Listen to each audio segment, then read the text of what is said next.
पर्दा खुला। पर्दा जैसे ही खुला, पूरी ऑडियंस ज़ोर ज़ोर से तालियां बजाने लगी, क्योंकि स्टेज इतना डेकोरेटेड और इतना प्यारा लग रहा था कि सभी देखकर एकदम से खुश हो गए। लेकिन शिल्पा और राजेश, उन्होंने जैसे ही स्टेज देखा, वो लोग हैरान हो गए। उन्हें कुछ समझ में नहीं आ रहा था, क्योंकि स्टेज का लुक बिल्कुल उनके गाँव रामपुर जैसा लग रहा था। और उसके एक साइड में वही नीम का पेड़ बना हुआ था जो वाणी अक्सर ड्रॉ किया करती थी, और जो नीम का पेड़ वहाँ रामपुर में था।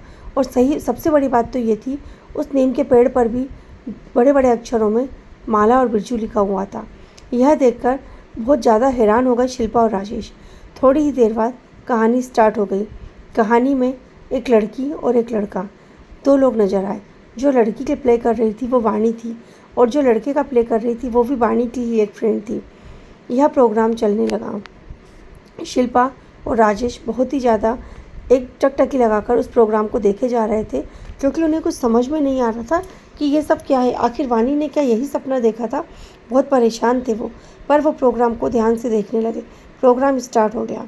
प्रोग्राम में वाणी प्ले करने के साथ साथ पीछे एक रिकॉर्डिंग भी चल रही थी, जो रिकॉर्डिंग वाणी ने ही अपनी आवाज़ में प्ले की थी।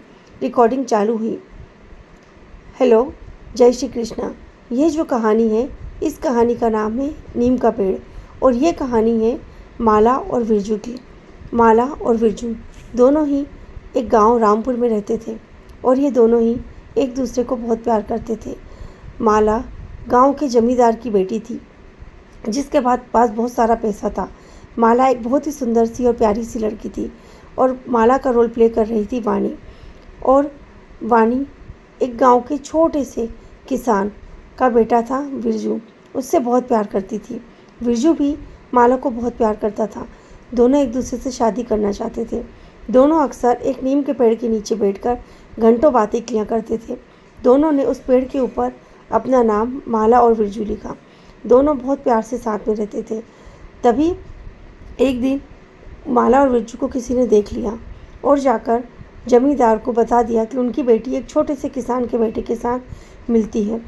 जब जमींदार को ये बात पता चली, तो उन्होंने माला को बहुत डांटा और कहा कि माला, तुम ये क्या कर रही हो? एक घटिया इंसान के साथ तो मिल रही हो। तुम्हारे लिए दूसरे गांव के बड़े बड़े जमींदारों के बेटे के रिश्ते आ रहे हैं, जो हमसे भी पैसे में, दौलत में, शोहरत में, नाम में, हर चीज़ में हमसे बहुत ऊंचे हैं। मैं उनसे तुम्हारे रिश्ते की बात चला रहा हूँ, और तुम एक मामूली से लड़के से मिल रही हो।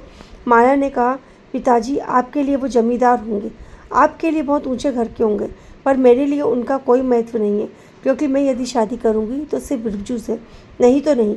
अब आप सोच लीजिए कि आप मेरी शादी या तो बिरजू से कराएंगे, या फिर मैं सारी उम्र शादी ही नहीं करूंगी, या फिर किसी और से शादी करने से बेहतर है कि मैं अपनी जान दे दूं।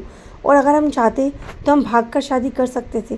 कई बार मैंने बिरजू से कहा भी कि हम यहाँ से कहीं दूर चले जाएं, पर बिरजू को ये ठीक नहीं लगा, क्योंकि बिरजू चाहता था कि हम सबकी सहमति से आपके साथ, आपकी इजाज़त के साथ शादी करें। तो फिर जमींदार ने कहा कि क्यों वो बोल रहा है ऐसा, तुम समझी? क्योंकि उसे तुमसे नहीं, तुमसे प्यार है, तुमसे नहीं, तुम्हारे पैसे से प्यार है। यदि वो तुमसे प्यार करता होता तो तुम्हारे साथ भागकर शादी करने के लिए तैयार हो जाता, लेकिन तुम अगर भागकर जाओगी तो फिर तुम्हारे पास क्या ही रहेगा। लेकिन यदि वो तुमसे मेरी इजाज़त के साथ शादी करता है तो उसके पास तुम्हारा पैसा, नाम, सब कुछ होगा। यह सुनकर माला ने कहा, अगर मैं भागने के लिए राजी हो भी जाती ना, तो वो मुझसे यह कह सकता था ना कि मैं अपने पास बहुत सारे पैसे लेकर भागूं। मेरे पास किसी चीज़ की कमी नहीं है। आप जो भी कहें, मुझे पता है कि बिरजू मेरी दौलत से नहीं, मुझसे प्यार करता है। और वैसे भी वो हमेशा यही कहता है कि जब भी शादी होगी उसके बाद वो आपके पैसों से एक भी पैसा नहीं लेगा। वो मुझे इज्जत के साथ रखेगा, अपनी कमाई से हम खाएंगे और हम साथ में शादी करेंगे।